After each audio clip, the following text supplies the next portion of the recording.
Early morning, and HMS Duncan comes alongside in Devonport. She's the second ship from NATO's Standing Maritime Group One to arrive.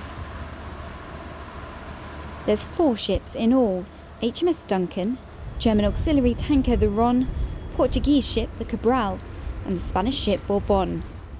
Duncan is assigned to the NATO task group in the Atlantic region, and she's been in the group for about 1 month, and the group is ensuring the freedom of navigation in this area of the world, and is also part of the UK's maritime commitment to NATO.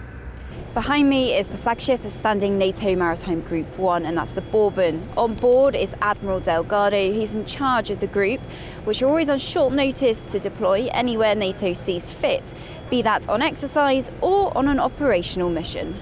The main mission of this force is to provide NATO with a continuous maritime capability, ready available to deploy anywhere, anytime. NATO will decide the use of this force in a crisis or to show naval presence for an operational tasking at any time. Only last month, they were required to escort the Russian fleet transiting through the English Channel to the Mediterranean. We were detached by NATO to do the surveillance tasking of the Russian task group, Kuznetsov, as they sail from the north into the Mediterranean. We've been doing that for a couple of weeks, and now we are here in Plymouth to participate in some specific training next week.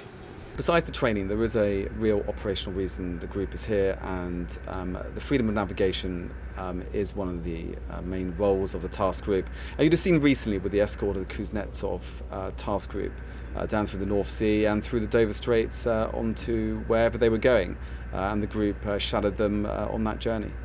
For the current group, it's their 8th UK port visit, but the first to Plymouth. The scheduled visit includes working with Naval Standards and Training Branch Flag Officer Sea Training.